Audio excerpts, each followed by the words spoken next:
आज हम लोग नार गेट के बारे में पढ़ेंगे। नार गेट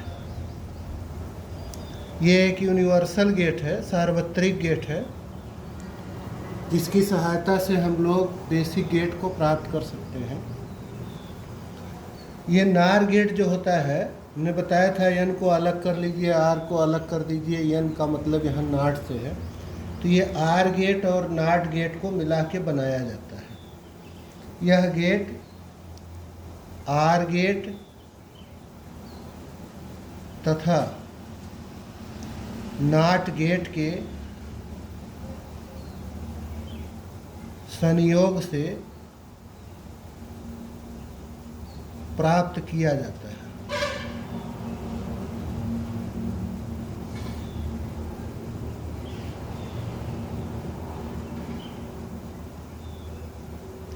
यदि आर गेट के निर्गत टर्मिनल वाई डैश यदि आर गेट के निर्गत टर्मिनल वाई डैश पर उपलब्ध संकेत को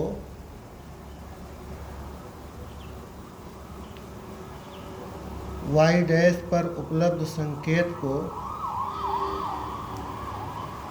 नाट गेट का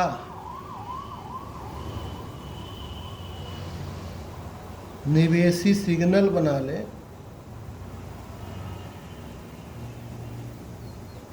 नाट गेट का निवेशी सिग्नल बना ले,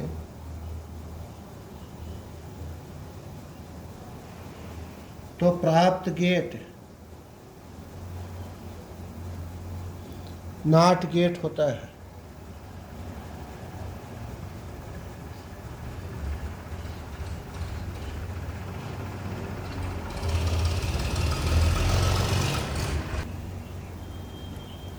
ये इस तरह से देखिए, ये एक आर गेट है,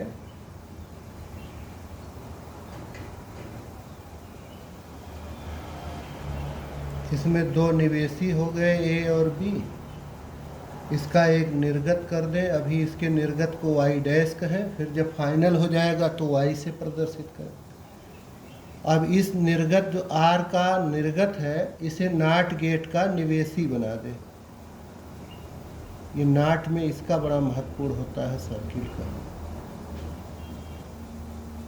अब ये इस नाट के लिए निवेशी हो गया, इसके लिए निर्गत, नाट के लिए निवेशी। अब फाइनल निर्गत ये हुआ वाई। इसीलिए जो नार का प्रतीक हम लोग लिखते हैं, तर्क युक्त प्रतीक, नार गेट का तर्क युक्त प्रतीक, वो इस तरह बनाया जाता है।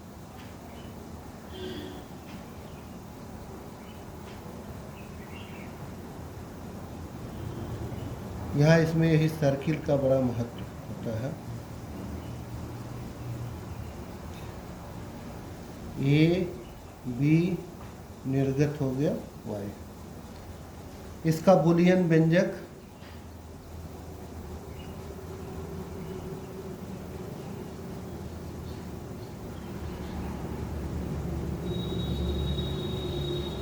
ए प्लस बी, ऊपर बार लगा देते, लेकिन प्लस करके पढ़ते नहीं इसको बुलियन अलजेब्रा में। ये पढ़ा जाएगा ए आर बी निगेटेड, इस बार की वजह से निगेटेड हो गया, ऋणक्रमण उत्क्रमण।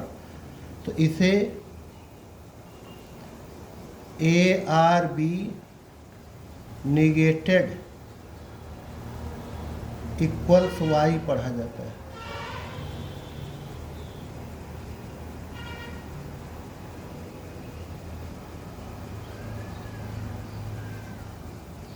इसकी सत्यता सारणी, पहले कार्य प्रणाली परिपथ जान लेते, उसी से सत्यता सारणी हो जाएगी। कार्य प्रणाली परिपथ, तो कार्य प्रणाली परिपथ के लिए इसमें दो स्विच, एक बैटरी और एक बल्ब, एक प्रतिरोध आर के साथ इस प्रकार से जुड़े होते हैं। यहाँ एक प्रतिरोध हो जाएगा,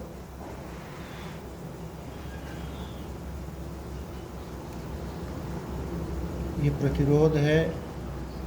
यहाँ पैरेलल क्रम में दोनों स्विच जोड़ देंगे।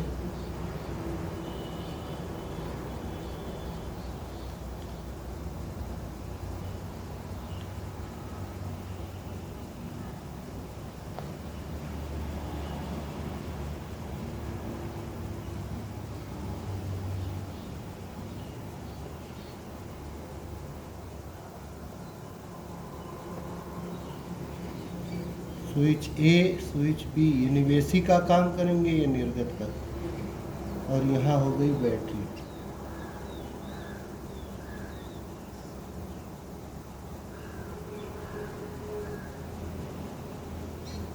तो देखिए इसमें क्या स्थितियां होंगी, 4 स्थितियां होंगी। जब ये दोनों स्विच खुले होंगे तो ये बैटरी की धारा इधर नहीं आ पाएगी इस परिपथ में, तो बल्ब से होकर जाएगी, इसलिए बल्ब जलेगा। दोनों स्विच खुला होने का अर्थ हो गया A बराबर 0, B बराबर 0, तो बल्ब जलेगा, Y बराबर 1 हो जाएगा। दूसरी स्थिति ये है कि यदि स्विच A खुला कर दे, B बंद कर दे, तो इस बैटरी की धारा को एक लघु पथ मिल जाएगा, इस तरह से आ जाएगी, बल्ब से होकर नहीं जाएगी, बल्ब बुझा रहेगा। ये स्थिति हो गई कि स्विच ए खुला है, बी बंद है, बल्ब बुझा है, ए बराबर 0, बी बराबर 1, वाई बराबर 0। तीसरी स्थिति है कि स्विच ए को बंद कर दे, बी को खुला कर दे, तो भी बल्ब बुझा रहेगा, ए बराबर 1, बी बराबर 0, तो वाई बराबर 0। और दोनों ही स्विच बंद कर दे तो भी इस बैटरी की धारा यहीं से होकर जाएगी, यहाँ आके दोनों भाग में बढ़ जाएगी, फिर संपूर्ण रूप में हो जाएगी। तो इस प्रकार ये 4 स्थितियां हैं। तो इस परिपथ में, कार्यप्रणाली परिपथ में, इस परिपथ में 2 स्विच ए और बी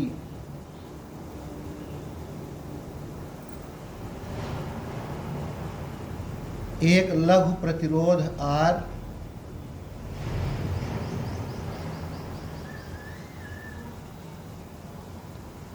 एक बैटरी तथा एक बल्ब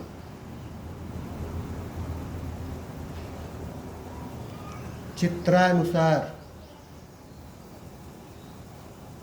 जुड़े होते हैं।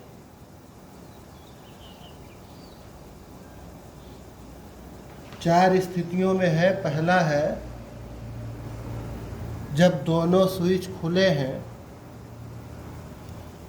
जब दोनों स्विच खुले हैं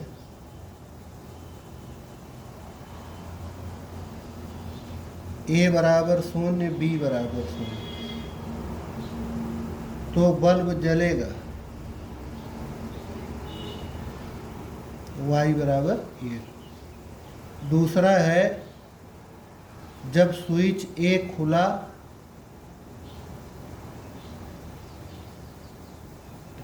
तथा बी बंद है, ये कहा जाएगा ए बराबर 0, बी बराबर 1, तो बल्ब बुझा रहेगा, तो बल्ब बुझा रहेगा, वाई बराबर 0। तीसरी स्थिति है जब स्विच ए बंद तथा बी खुला है, ए बराबर 1, बी बराबर 0, तो भी बल्ब बुझा रहेगा,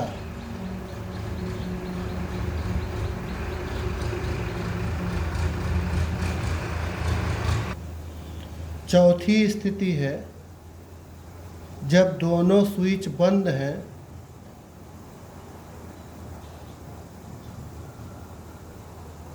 ए बराबर 1, बी बराबर 1, तो भी बल्ब बुझा रहेगा।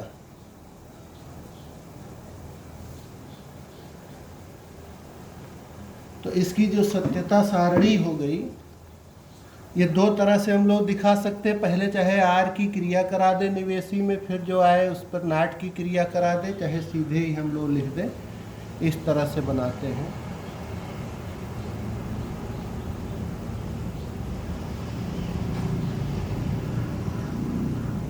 ए बी, पहले वाई डैश प्राप्त होगा ए आर बी से, ए प्लस बी से, फिर जो वाई डैश आ जाएगा उस वाई डैश का बार ले लेंगे, निगेशन कर देंगे, तो वाई प्राप्त होगा। तो 4 स्थितियों में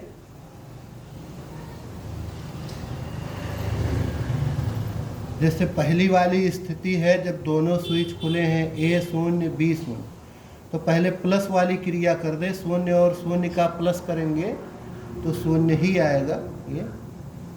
फिर दूसरी स्थिति है कि स्विच ए खुला है और बी बंद है, तो शून्य और 1 का प्लस करेंगे तो 1 आएगा। फिर पहला स्विच बंद है, दूसरा खुला है, 1 और शून्य का प्लस करेंगे तो 1 आएगा। इतना ही ध्यान देना है कि ए और बी जब दोनों स्विच बंद हैं, माने 1 और 1 का प्लस यहाँ बुलियन अलजेब्रा में 1 ही होता है, ना कि 2 लिखते हैं। अब ये जो आ गया y डैश, इसका ऋणक्रमण कर देंगे। 2 बार क्रिया हो रही है, एक बार r की फिर नॉट की, तो शून्य का ऋणक्रमण 1, 1 का शून्य, 1 का शून्य, 1 का शून्य। और इसी को इस तरह से हम चाहें तो सीधे दिखा सकते थे। ये कहा जाएगा नार गेट की सत्यता सारणी A B Y।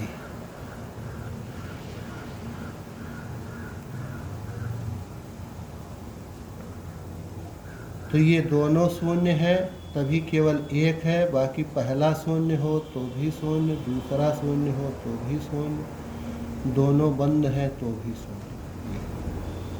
ये 4 स्थितियां हैं। ये हो गई नार गेट की सत्यता सारणी। और अंत में इसका तरंग रूप वेवफॉर्म। तो तरंग रूप में यहाँ निवेशी और निर्गत ले ले।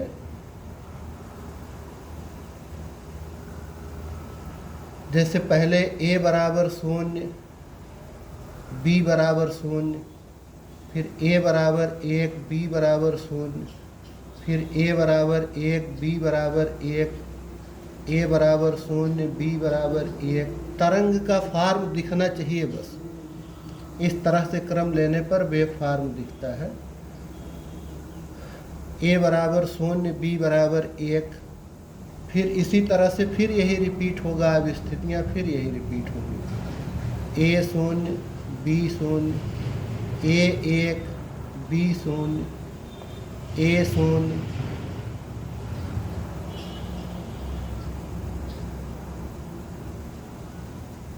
b 1। पहली वाली ये स्थिति हो गई, दूसरी स्थिति 1 0 हो गई, फिर तीसरी स्थिति 0 0, 1 0, 0 1।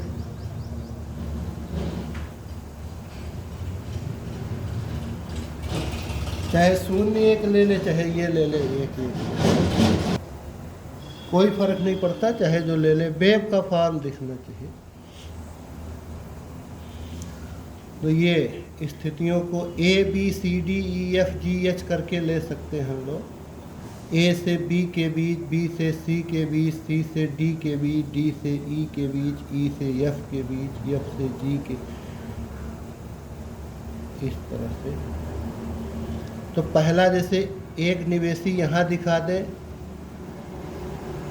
A, और दूसरा निवेशी यहाँ दिखा दे B, और यहाँ निर्गत दिखा दे Y।